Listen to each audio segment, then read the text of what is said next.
తృతీయ శ్లోకము.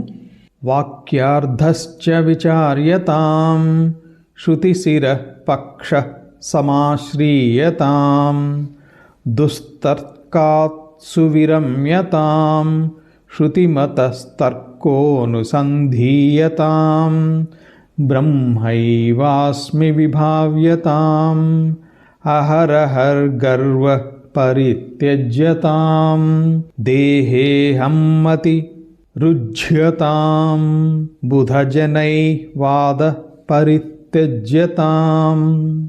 ఇందులో కూడా 8 ఉపదేశాలు. వేదాంత వాక్యాలని చక్కగా విచారణ చేయాలి. వేదాంతము లేదా ఉపనిషత్తులు నిర్ణయించినటువంటి సిద్ధాంతాన్నే ఆశ్రయించాలి. అద్వైత సిద్ధాంతాన్ని ఆశ్రయిస్తే ఎటువంటి బాధ ఉండదు. అహం బ్రహ్మాస్మి అనేటువంటిది సాక్షాత్ బోధించేటువంటిది అద్వైత సిద్ధాంతం ఒక్కటే. దుస్తర్కాన్ని విరమించాలి, అంటే చెడు తర్కాన్ని విడనాడాలి.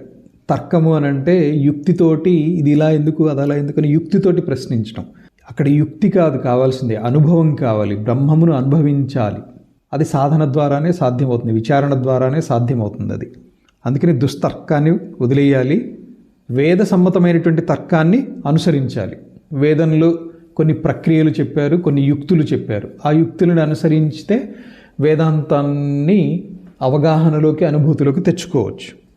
నేను బ్రహ్మమునే అనేటువంటి భావనలో ఉండాలి. ఎప్పటికప్పుడు ఆత్మ పరిశీలన చేసుకుంటూ గర్వము అభిమానము తలెత్తకుండా చూసుకోవాలి. దేహమే నేను అనేటువంటి భావాన్ని విడిచిపెట్టాలి. నేను దేహాన్ని కాదు, ఆత్మను. అహం బ్రహ్మాస్మి.